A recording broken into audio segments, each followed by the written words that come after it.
Thank you, Chad, for those kind words and for the even kinder work that you and the Human Rights Campaign Foundation do every day on behalf of the lesbian, gay, bisexual, and transgender young people here and across America. It is such an honor to be here at the inaugural Time to Thrive conference, but it's a little weird too. Here I am in this room because of an organization whose work that I deeply, deeply admire. And I'm surrounded by people who make it their life's work to make other people's lives better, profoundly better. Some of you teach young people. Some of you help young people heal and to find their voice. Some of you listen. Some of you take action. Some of you are young people yourselves, in which case it's even weirder for a person like me to be speaking to you. It's weird because here I am, an actress representing, at least in some sense, an industry that places crushing standards on all of us. And not just young people, everyone. Standards of beauty, of a good life, of success. Standards that I hate to admit have affected me. You have ideas planted in your head, thoughts you never had before, that tell you how you have to act, how you have to dress, and who you have to be. And I have been trying to push back, to be authentic, and to follow my heart, but it can be hard. But that's why I'm here, in this room. All of you, all of us, can do so much more together than any one person can do alone. And I hope that that thought bolsters you as much as it does me.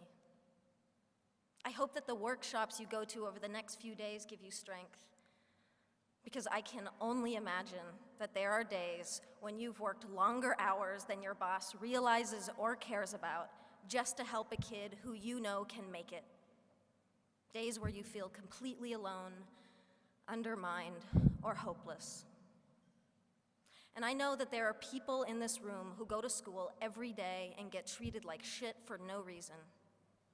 Or you go home and you feel like you can't tell your parents the whole truth about yourself.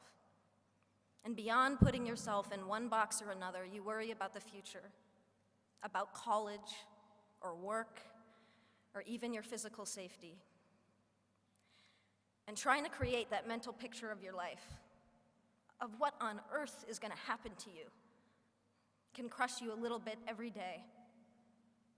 And it is toxic and painful and deeply unfair.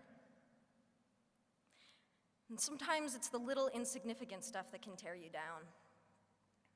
Now, I try not to read gossip as a rule, but the other day, a website ran an article with a picture of me wearing sweatpants on the way to the gym. And the writer asked, "Why does this petite beauty insist upon dressing like a massive man?" Because I like to be comfortable.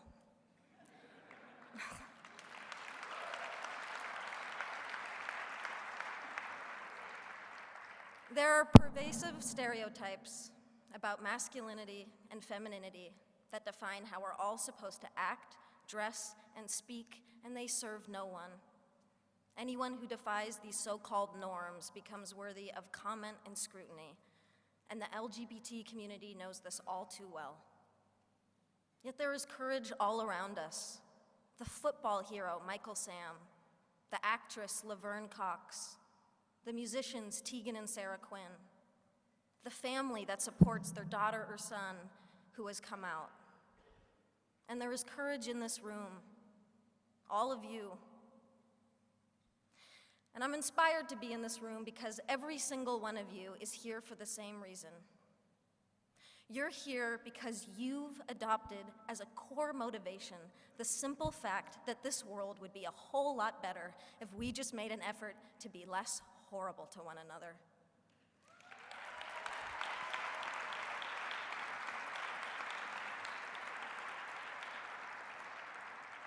If we took just 5 minutes to recognize each other's beauty instead of attacking each other for our differences, that's not hard.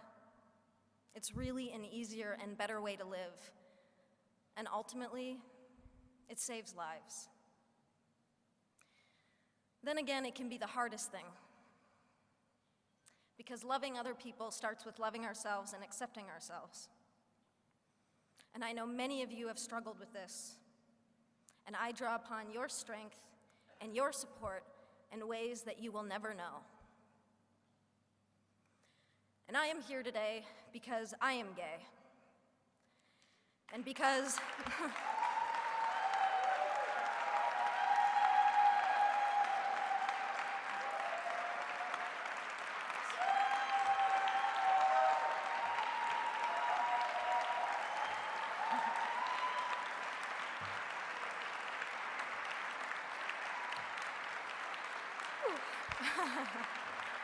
thank you.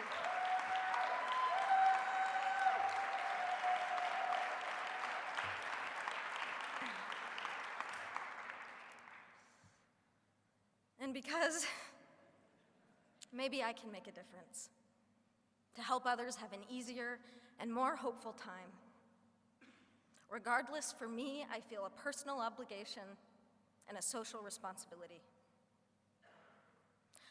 I also do it selfishly because I'm tired of hiding, and I'm tired of lying by omission.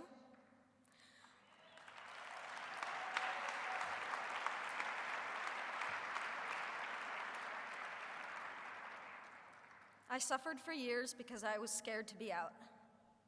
My spirit suffered, my mental health suffered, and my relationship suffered. And I'm standing here today with all of you on the other side of that pain. And I am young, yes, but what I have learned is that love, the beauty of it, the joy of it, and yes, even the pain of it, is the most incredible gift to give and to receive as a human being. And we deserve to experience love fully, equally, without shame and without compromise.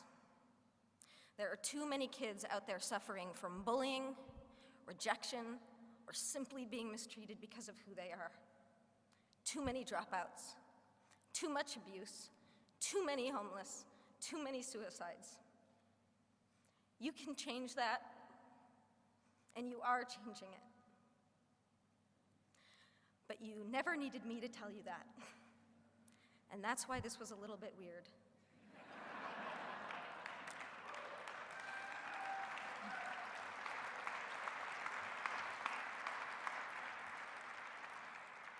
The only thing that I can really say is what I'm building up to,